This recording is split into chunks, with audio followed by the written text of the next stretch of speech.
Happiest of holiday seasons to you all, my friends here at YouTube. Thank you so much for joining us. I'm Phil, and you're watching Playground Sessions. We've got a fun, special event planned for you guys tonight.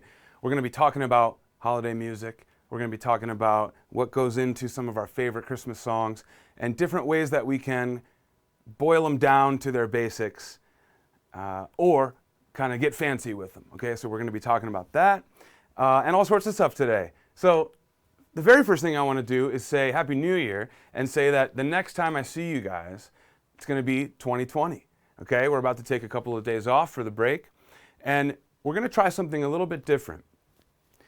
Instead of having you guys vote on each topic for each lesson, I thought I would try something a little different. I thought we could maybe vote on the theme for a month. So within a month, I may go live 3 or 4 times.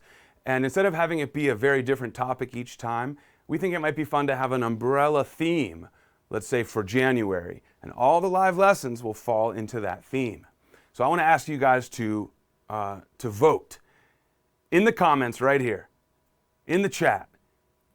What would you rather see for January? Would you rather see our lessons be on chords? And obviously there's a lot of different room to go with chords. Or would you rather see our theme for January be theory, music theory? Also a lot of room to explore music theory. So I'm going to just play a little Christmas music for 30 seconds or so while you guys write in the chat, either write chords or theory. Well, I'm going to tally these comments likely tomorrow or later in the week, and we're going to see if there's an overwhelming winner, okay? We'll make the announcement at the beginning of January of what the theme is going to be. So you can either write A or B, or you can write chords or theory. And I'm going to play a little bit while you guys vote, okay?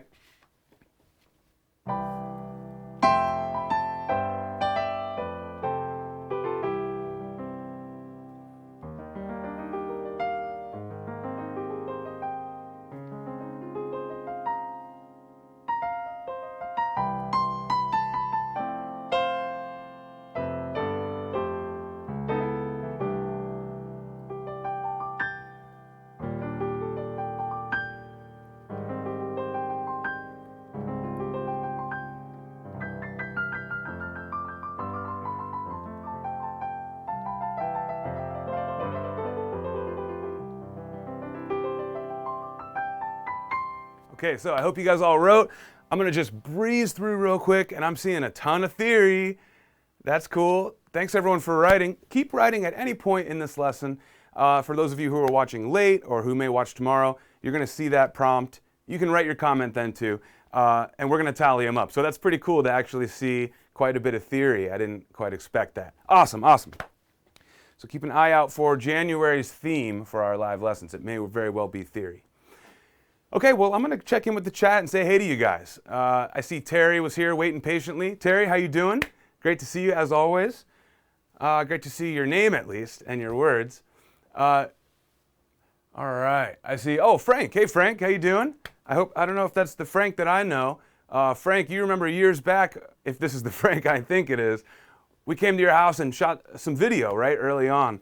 I still remember that. That was a fun time. I hope that's the same Frank. If not, welcome other Frank. All right, Cheryl Calhoun, how you doing? Sarah Pickles, hey, nice to see you again.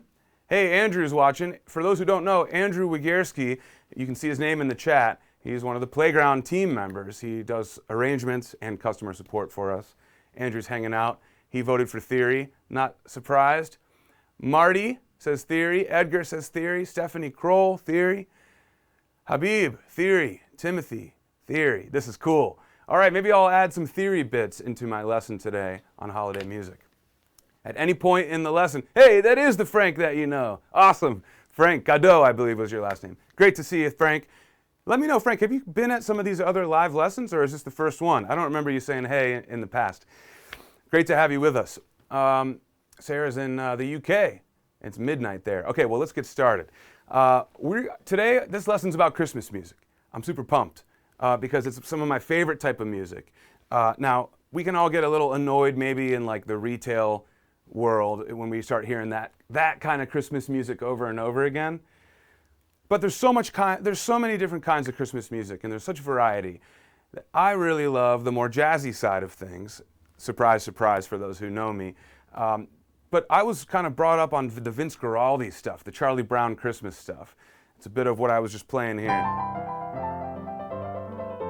What a beautiful little part that is. As well as this one, which we'll get into in a second. Right, so that's the Christmas stuff that I really love. And if I could listen to that all year, I would. I guess I can, but my wife might get a little annoyed. I think my kids would love it, though. Anyways, I love Christmas music. So today I'm going to be playing a couple of my favorites for you. And I'm going to be breaking them down in a way that, ideally, there's something for everyone. I'm going to play my version, which might be a little more advanced. I'll tell you what I'm doing a bit. I'll break it down, and I'll boil it down to the essence. And hopefully even you beginners out there can pull something away from that. I'm also going to ask you guys what your favorite Christmas song is.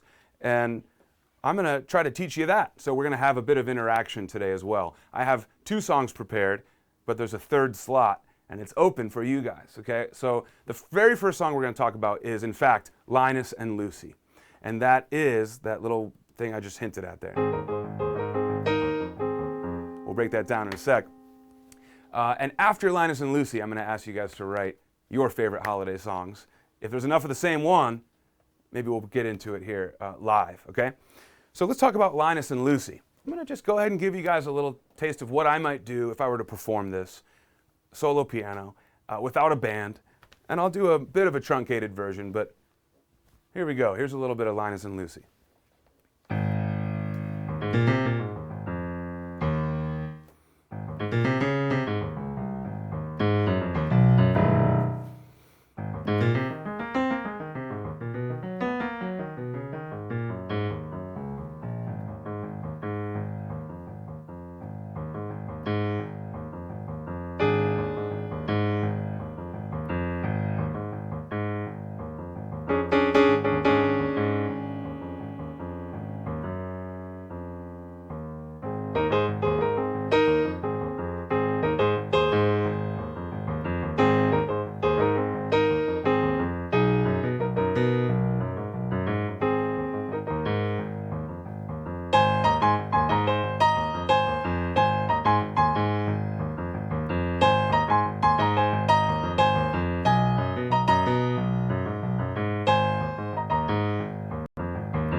Linus and Lucy, okay? A classic. Everybody can recognize that bass line.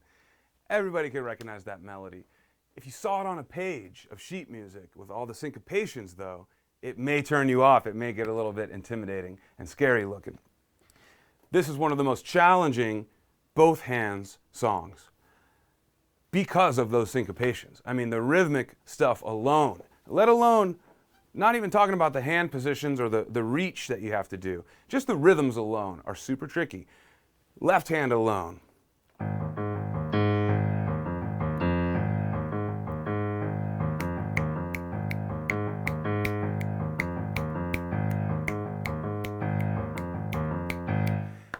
I think maybe more than half of the notes that I'm playing there are playing in and around my snaps and not with my snaps.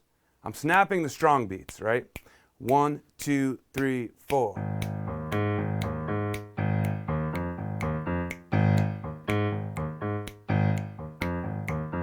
It's super fun to do, but it is a literal kind of tongue twister for your brain and your hands. Now, separate from that, the right hand rhythm. 2, 3, 4.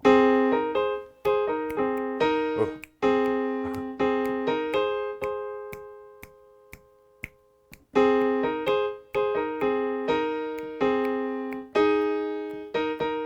So there's a bit of syncopations in there too, a bit different than the left-hand syncopations.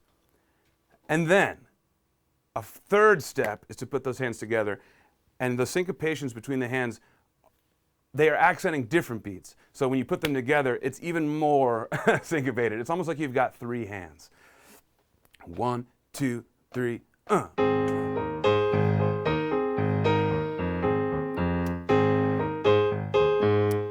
Okay, so here's a tip for all of you guys out there learning this song, especially at the advanced arrangement in the Playground Sessions interactive app. The advanced arrangement is that exact part, okay, from the recording. I say this pretty much for every song, but it's maybe more true for this song than any other song. You got to go painfully slow with putting those hands together. And I'm talking like it may not even be recognizable as the song when you're going that slow. And that looks like this.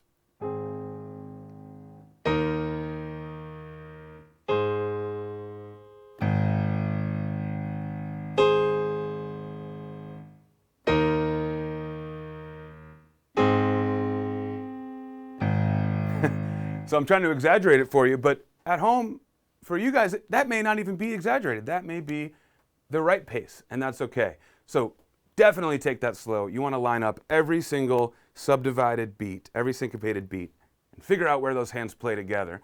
If you can't do it super slowly, how are you going to be able to do it faster? Okay, you got to start slow. Now, even at the intermediate level, there's still some syncopations, even at the rookie level. So let's talk about how we can boil this down. There are 2 main sections that I played through for this song. There's more than that on the recording, but we're not going to get into like the jazz solo section. We're going to be just doing the A section, which is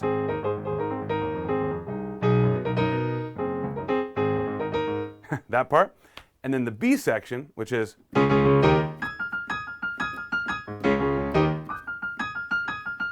okay. Let's start. A section is 2 chords. In the advanced level arrangement and in the recording, we're in the key of A flat major. And we start with the 1 chord. It's an A flat major chord.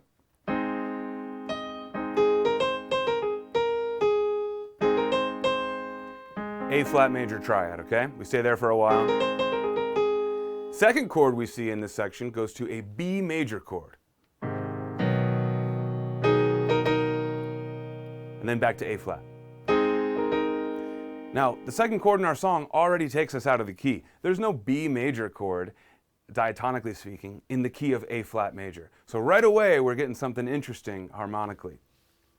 So guys, at home practicing along, if you're sitting at your keyboard or your piano, and maybe you can't do this right away, that's okay. Just play these 2 chords with me. The first chord is an A flat major triad. Let's just put it in root position right here by middle C. And then we're going to go to a B major triad. We'll put that in root position as well. And then we'll go back to A flat. Let's just jam on that for a second. Still here on A flat. Here comes B. Ready? Back to A flat. We already got the harmony, okay? The rhythms aren't syncopated yet, but we got to take it a step at a time. We already got the harmony. Now let's take a look at a basic melody for that A section. The way that we do it at the advanced level and the way we do it on the way Vince did it on the recording is to play, to outline major chords, to outline basically this master A flat major chord. It's like an A flat chord in first inversion, and we're adding the C on top as well. This is like the master position. Now this is a wide hand position. I want everyone to really take a look at what I'm doing here. I'm like starfishing out with my hand here, right? Normally I would say don't ever play like that because you're going to have some tension. And I'm exaggerating my stretch too, so remember that. But the point of this is that we want to think about this as one kind of position that we can toggle within. That's challenging, okay? So we're going to put that to the side for now, and we're going to think of a more simple way to do this melody. Just the top note, not the bottom note. So not this. Instead, we're just going to do the top line.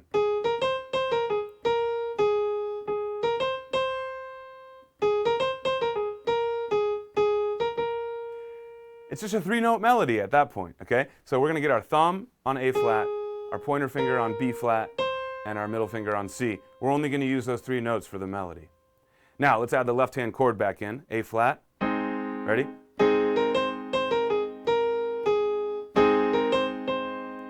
Again, A flat. Here comes the B.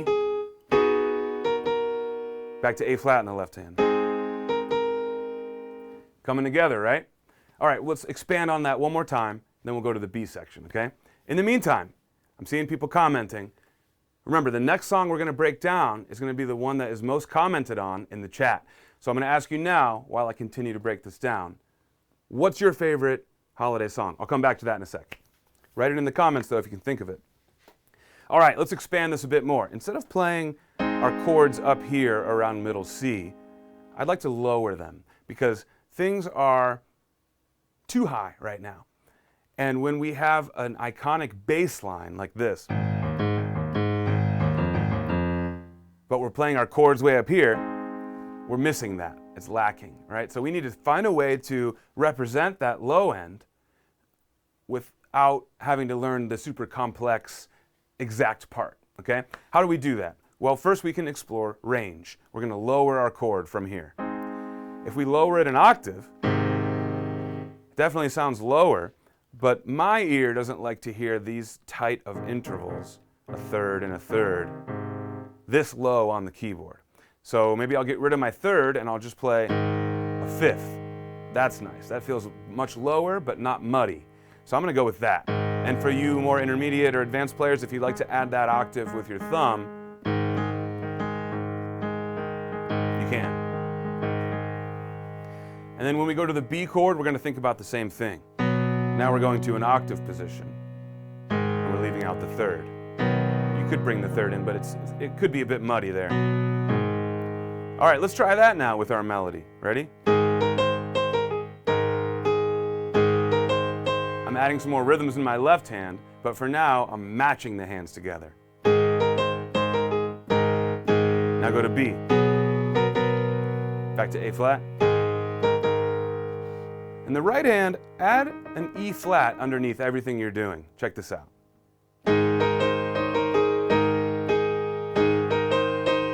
And you can keep that there for the next chord, too.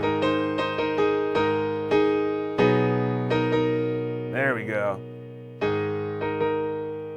This pretty much sounds like it to me. All we're missing is that syncopated rhythm. So from this point, in between this point and the advanced arrangement, that's basically what we're doing. We're adding the syncopated rhythms. So to whatever degree you feel comfortable at home, try messing around with some rhythms in that octave position.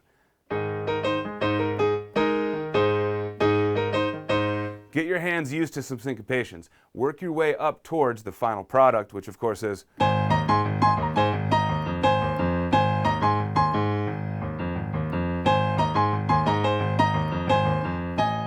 okay? And then, finally, briefly, we'll talk about the B section, okay? That's when we go to, that's so iconic, right? D flat major chord, and since this is big and heavy, I like to go octaves in the left, octave roots, or maybe with the fifth as well. But at least octaves. The fifth kind of makes it sound like more like a rock guitar. You may want that, you may not. Right? And then in the right hand, I'm just playing triads. So D flat major, looks like this, and then E flat major. And it goes 1 and 2 and. The first three are D flats. The last one is E flat. 1 and 2 and. And we're going to try to build our dynamics through that. We're going to start quiet and get loud. Imagine a crescendo, okay? And the first three, we can use our pedal. But the fourth one, that E flat, we want it to be staccato. We want to hit it and get off. Okay? As soon as we're off, we got to jump up and play this. But again, let's boil this down. Okay? The advanced one is, right? You're flying all around. But we can boil this down to the essence. D flat, D flat, D flat, E flat. Let's try that in the left hand first. Much easier than this, right? So let's start there. We're going to do it 3 times.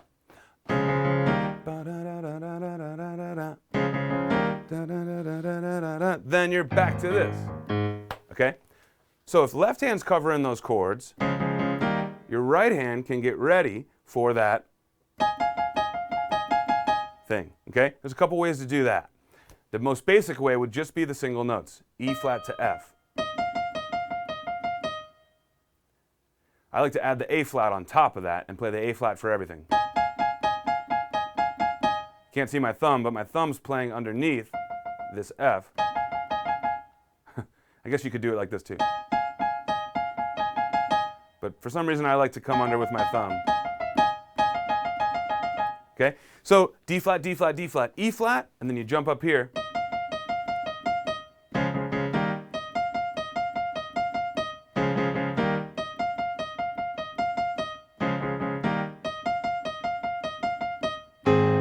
Then you're back. Okay? So experiment with that. Please, guys. D flat, D flat, D flat, E flat. And then right hand's turn. E flat, F, F, E flat, F, F, E flat, F, F, E flat. Same thing.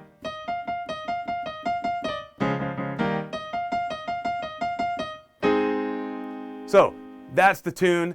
That's a bit of boiled down nature, and I hope that you guys all found something out of that. I think it's time now to get into our next song, which is your favorite song. Yours, I hope. Let me check the chat real quick and see if anyone wrote in what their favorite song is. All right, people are saying, oh, I see a Carol of the Bells. That's a good one. Terry says, Andrew's the go-to guy. You could not be more right about that, Terry. Andrew has held down the fort on more than one occasion, and we're glad to have him on the team. Andrew, if you're watching, thank you. Juan says theory. Okay, more people are writing theory. If you've just joined us, I'm also taking a vote today. If you would like the theme for our January live lessons to either be chords or music theory. There's a lot we can explore in there, but what would you prefer, chords or music theory? You can write that as well. But right now I'm looking at people's vote for their favorite song. I saw a Carol of the Bells. I saw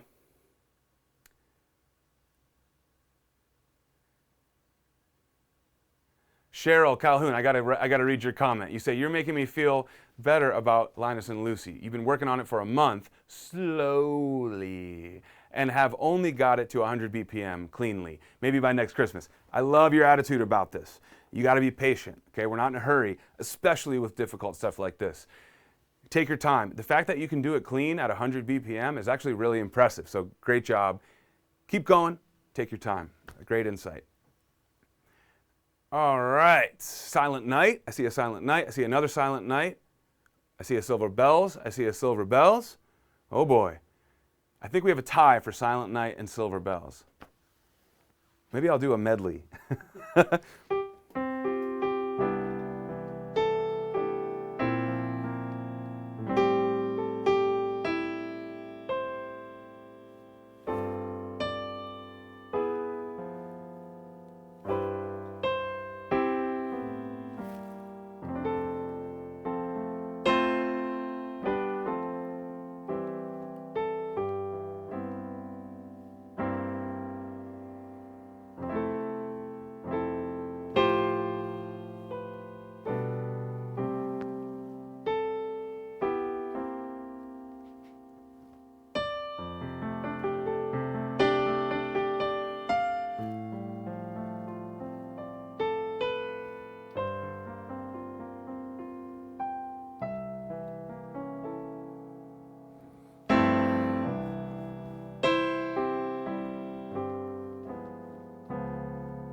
Both beautiful songs. Excuse me while I just work through the melody there, but I wanted to really give you guys the song you voted on. So I'm going to take a pick. Actually, no, I'm going to ask Aiden to shout out Silent Night or Silver Bells. Silent Night. Silent Night, there it is. Okay, he was a tiebreaker. You know, I just did something I didn't expect to do. I just did it and reacted to it, and it made me think this is a nice little holiday device that we can do too. This is something that is called a pedal point, okay? And what I did there was play the root of the 5 chord in the left hand. So we're in the key of C for this.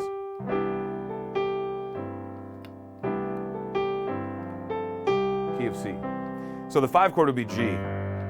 And you can play that whole melody in the right hand over this G with some other chords underneath. So this is a pedal point G underneath a chord progression. Check this out.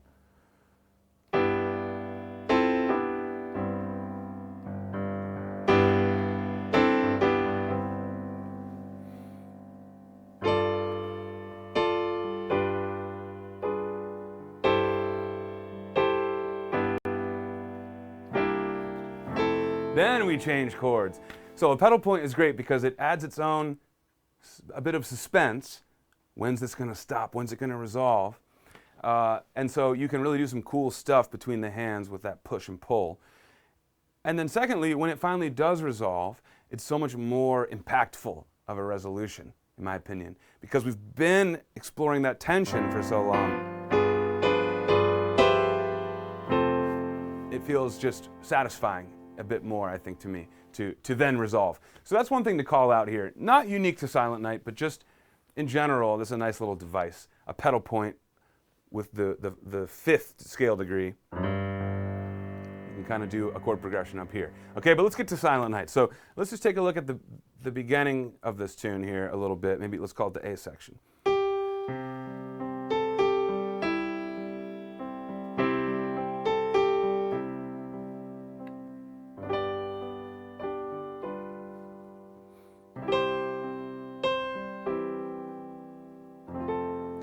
Let's stop there for now. So this is a cool example because some Christmas songs have a lot of interesting chords written in as the version of the song. And the Christmas song, The Chestnuts Roasting on an Open Fire, is a great example of that. We're actually going to get to that in a little bit as well. But you don't have to add your own fancy chords to that because it's kind of fancy on its own. But Silent Night, at least in the more traditional sense, you can harmonize it with very basic chords. The 1 chord, still the 1 chord, still the 1 chord. And here we're going to go to the 5 chord,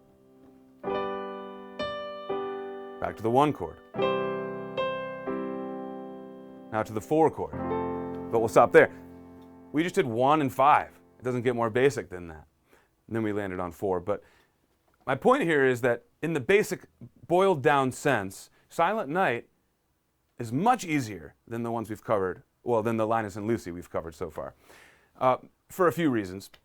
Rhythmically speaking, yes, all that stuff. But specifically with the chords here, what I want to talk about is a way that you can add stuff to Silent Night. But we'll start with the boiled sense. And please excuse my policeman friends outside with their sirens if you can hear them. So we have a 1 chord for so long, right? Then 5. Then back to 1. What can we do over that long stretch of a 1 chord? There's a handful of things. We can toggle between 1 and 5, maybe. So here's 1, here's 5. And I'm playing it as like a sus chord, but you could do the 1 chord over 5 if you want, or you could do a straight up dominant 5 chord. That would look like this.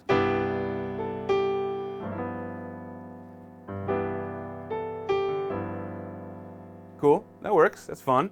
Adds a bit more. But there we're still repeating some chords. We're going 1, 5, 1, 5, 1, 5. It's better than just 1, but we could even add more motion to this. Check this out.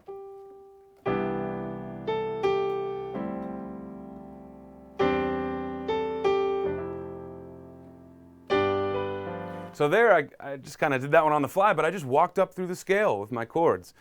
C major chord to D minor to either an E minor or a C over E to F. That's kind of nice, right? Now to a D minor. Now to C over E. Then we can go to F here, or back to D minor if we want to get a little moody. I tend to like to get moody with my chords, for sure. Uh, at the basic sense, you can play a C major chord and play this melody. 5 chord, 1 chord. So for the majority of you playing along at home, or who maybe are planning to try to maybe play something for the family at the family piano, and you've been working with playground sessions for a while and you want to perform something at the family party, you don't have to do the fanciest version of this. You can just play the chords. Believe me. And if people are just singing the melody as well, you only need to play the chords. So let's pretend we're in your living room and you're playing for the fam and they say, let's play Silent Night. You don't have to do this. That's going to be sung. So you can just play the chords. Here's another thing I can show you for Silent Night. Let's just play double the chords here. Silent night, holy night. Go to the 5 chord, which is G. All is calm. Back to 1. All is bright. If you just do that, your family will not even be able to sing the words because they're going to be smiling and so proud of you. I'm telling you, all you need is that. So what's great about Silent Night is it's super accessible just to be able to sit and play it and sing it with the family or with the friends that you're going to be hanging with or whatever your plans are. The A section for Silent Night is just 1, 5, 1. From there, we can do a bunch more to that progression, but I'm going to remind myself to not get too advanced today. We're going to keep things accessible. So that's just a bit of Silent Night. We could touch on the B section as well, but because we're about 30 minutes in already, I'm going to keep things moving. And what I'd like to do now is talk to, let's see, let me check my itinerary. Okay, let's go ahead and get into the next song, guys. That's going to be the Christmas song. We talked about that a second ago being a super hip harmonic song. Silent Night is more traditional harmony. The Christmas song starts maybe traditionally, but it goes super out there for the bridge, which I love, and which actually helps make it feel jazzy, or it helps you do a jazzy approach to it. I could perform this one for you guys, but I just had a good friend of mine in the studio recently. His name's Theron Brown. He's a local guy where I am. We're in Northeast Ohio. But before you know it, you're going to know his name beyond. He's a great jazz player, and I brought him in the studio to check out the Playground Sessions keyboard, our PG-150 keyboard, which many of you know about. We're doing deals, by the way, through the holiday, I think all the way through New Year's, actually, on keyboard bundles. So if you guys are interested in a Playground keyboard, now's the time.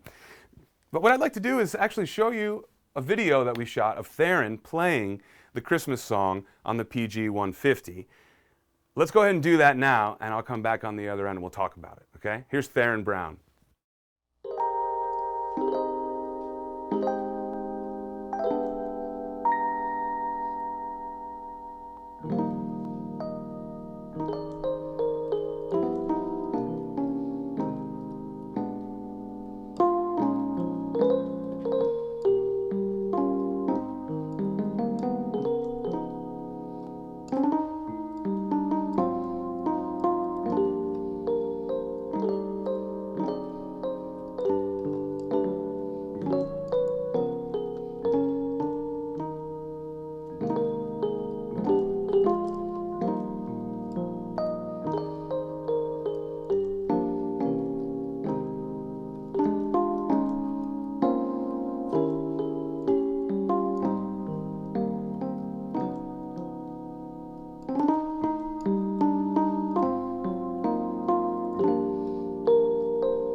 Give it up for Theron Brown. What a beautiful performance, right? One of the things I love about Theron is he just showed up and said, "What do you want me to do?" And that was the first take, and that was the only take. He just nailed it. So another thing I want to call out is that sound coming out of the keyboard is the built-in sound of the PG-150. There's a handful of sounds, including like strings, organ, and Theron was playing on the electric piano sound. But it sounded great, right? You'd think we'd bring in some kind of fancy plug-in to improve the sound. We didn't need to. The PG-150, even at a starter price, has great sounds built in. So enough about that. Check that out through the website if you want to learn more about the keyboard. But the Christmas song, right? What a beautiful, beautiful song. Theron did a whole bunch of extra stuff in there that I'm not going to break down for you right now. In fact, I got to study that on my own. I'm going to be pouring over that later. But the main thing I want to call out about this tune is the bridge. The bridge is super interesting and beautiful, and the piece that leads into the bridge as well. It's a great way that we can change keys and transpose for the bridge, and that's what I want to look at. We're not going to look at the whole song. We don't have time, but let's just say for ease of explaining this, we're going to be in the key of C. Okay.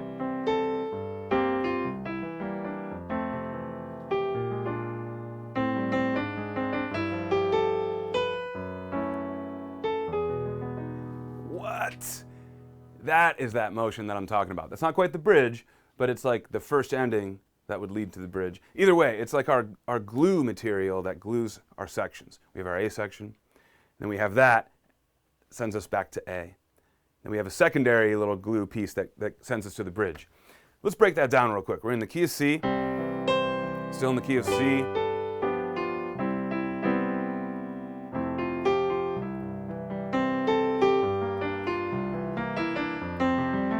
So there, we're not far out from this tonal center. We've just kind of shifted briefly to the key of F. But F is in the key of C, so we're not really changing keys. You could think about this as temporarily tonicizing F, or you could just think about this as we're at the 4 chord. So we're still in the key of C. Then we're at A minor.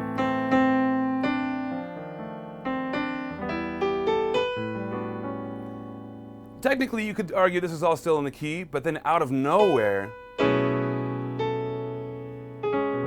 we go to an E major 7 chord, which is very unrelated to the key of C major.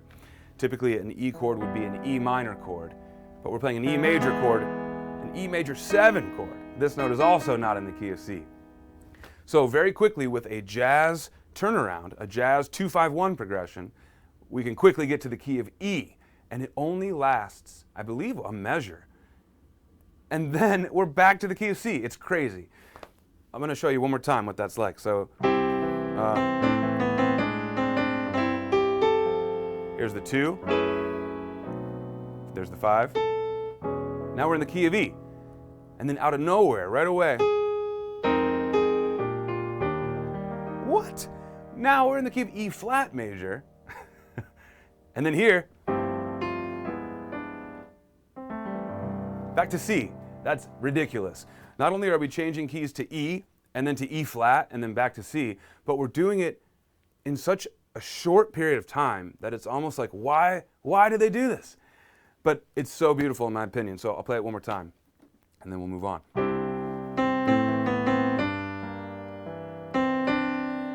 Sorry.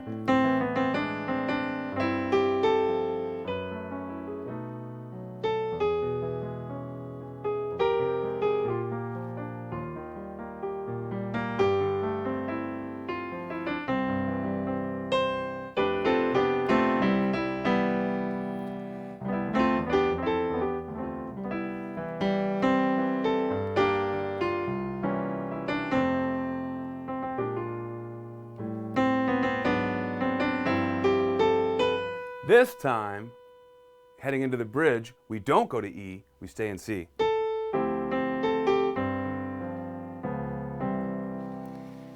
But then, the bridge.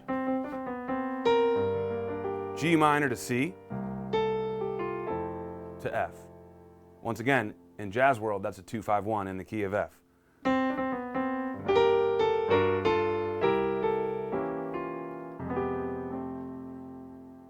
Another 2-5-1 in F. Now we're going to do a 2-5-1 in E flat. Just for that little phrase though, then we're going to use the G chord to get back to C. And so let's go ahead and do our pedal point.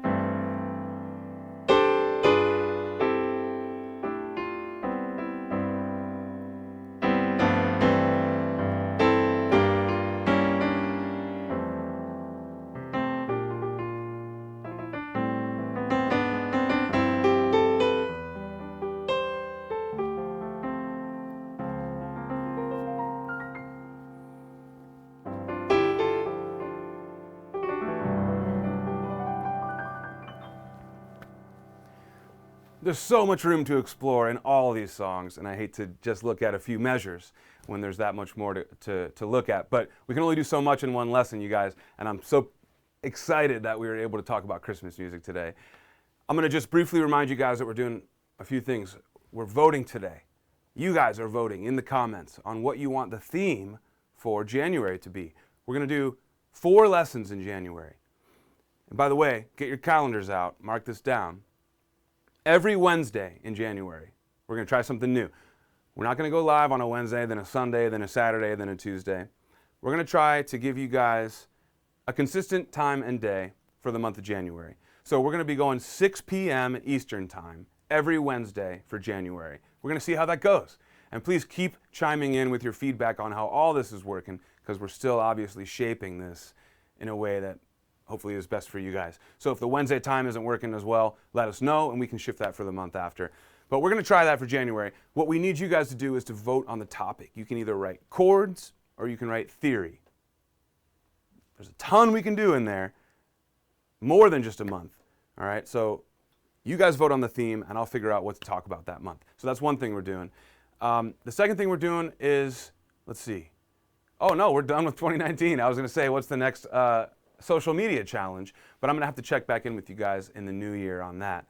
I guess we'll leave it at that. Happy New Year, everyone. It's been so great to watch this Playground Sessions community grow over the years, and I'm so thankful for you guys supporting us as we try new things like these live lessons on YouTube. And into 2020, I know we're going to be trying a lot more stuff. We may even try new instruments. We got a whole lot of stuff on our ambitious to-do list. And we're just excited that you guys are here with us for the journey. So thanks so much for watching. I'm just going to play a little bit out here, and we're going to leave it there. I'll see you guys next year in 2020. Happy holidays and Merry Christmas, everyone.